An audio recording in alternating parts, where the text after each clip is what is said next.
Hey everybody, so today is going to be a quick video on my top 5 tips for having a pain relief free labour and delivery.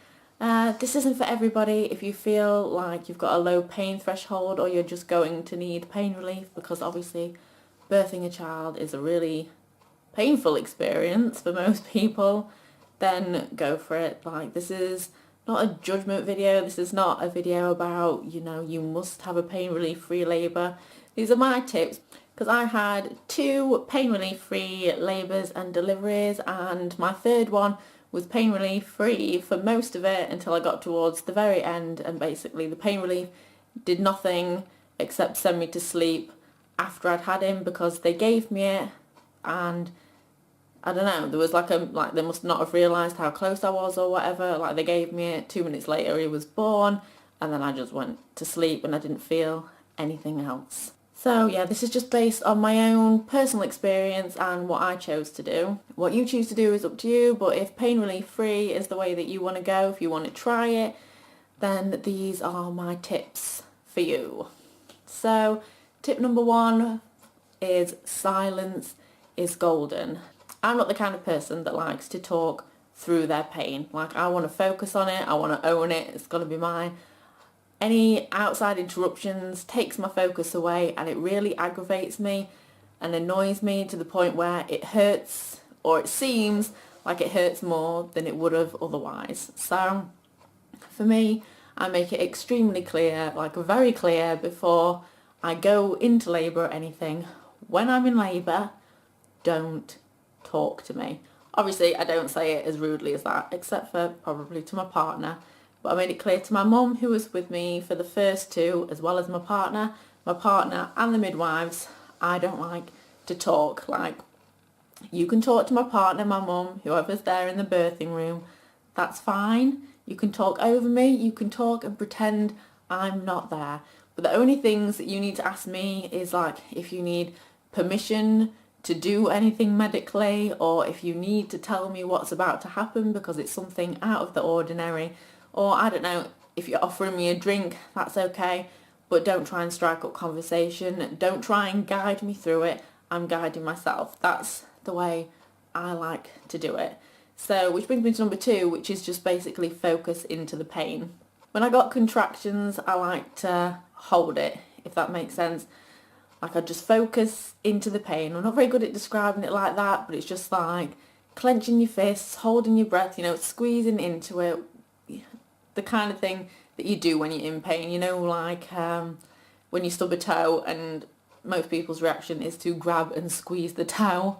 Like, that's sort of how I go through all of my pain. If I'm in pain, I like to focus on the pain because I know it's going to be over eventually, and that's what my brain's working towards. If I focus on it, it feels like it's going quicker. If that process is interrupted by somebody trying to talk to me, make conversation, or say something along the lines of, that's it, you can do it, that just annoys me, it throws me off, and I can't concentrate, and it's really horrible, because then it feels like not only does it hurt more, but it lasts longer, and I become angry and agitated, and I start to feel it more, so I start to make more pain noises, if that makes sense. Like, I won't call them screams, but I like to be quiet, I like to get on with it, I like to go through it. So my partner's really good. My mum was really good the second time round. The first time she kept trying to talk to me, and it really threw me off. But the second time round, I made it abundantly clear to everybody, don't chat to me. Like, you can offer me a drink, but don't tell me about, oh, it's going to be okay, the baby will be here in a minute, just hold on a bit longer, just a few more pushes. I don't want to hear it.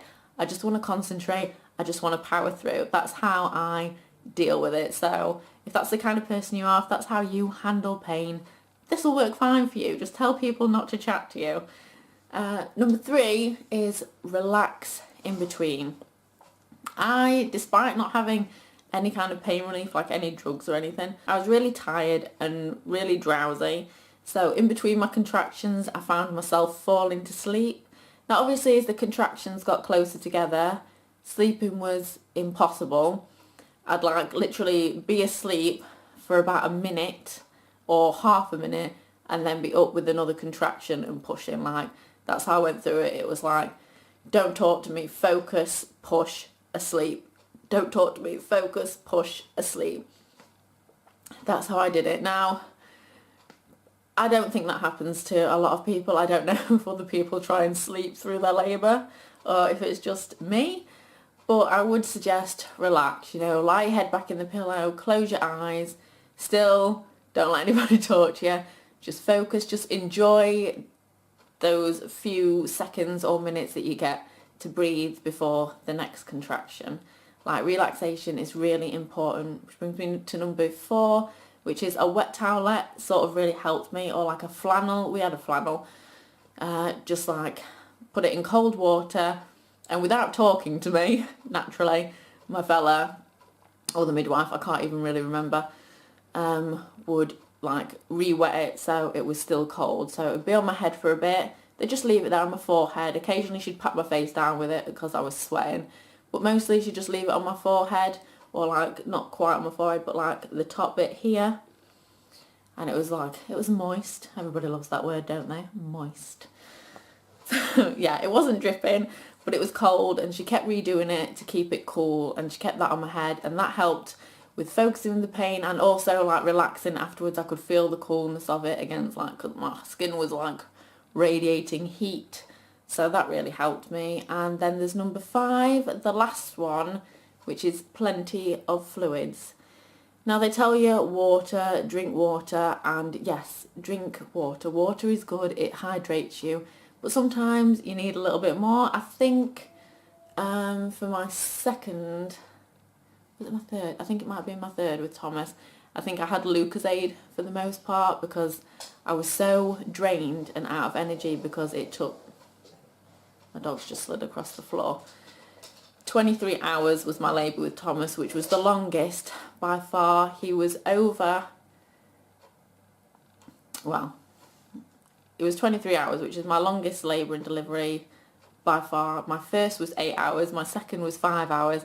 So the third I thought was going to be easy. Like, it was just, I thought 2 hours and I will have him. But now he was 23 hours. I will do a separate video on my labour and delivery stories. But he was the most horrendous, and water just doesn't cut it after a bit. Like, you're sleeping, you're having contractions, you're trying to focus, and I was really trying to get through it, but Lucozade definitely helped me. It kept my energy levels up, and, you know, I felt like, I can't really explain it. I just felt like every time I had like a Lucozade, like not a whole bottle, like a few sips here and there, I just thought like, right, okay, I've had a bit of caffeine, I've got a bit of sugar, I've got a bit of energy, I can push through this a little bit more. And it just kept me going and kept me going. Like, I was really believing that this caffeine was pushing me through to be able to do it without any pain relief. So, but I will do a separate video on my labour and delivery stories. Thomas's, my third child, his labour and delivery story is the one to watch because it's basically just a horror show from start to finish. It was the worst labour of my life, and it was really shocking for me because I actually thought it was going to be the easiest. Like, I had it down in my brain, this is going to be a piece of cake. This is going to be wicked. Like, I'm going to walk through this. Like, he's just going to walk out and it's going to be fine. But it didn't happen like that. So, yeah, these tips are what I used to get through 23 hours of hell. And I know that people have a lot longer labours and people have a lot shorter labours. And I'm not saying that these are the best tips in the world or that they're going to work for you. But if there's something you want to try, if this is how you tend to handle things, then, like, it's worth a shot, isn't it? It's worth a shot. So, yeah, they're my top 5 tips for being able to get through a pain relief free labour. So for anybody about to take the plunge, good luck. And my other advice to you would be, if you can avoid getting induced, avoid it. Just speaking from experience. Okie dokie. Thanks guys, and for anybody who's having a baby soon, good luck.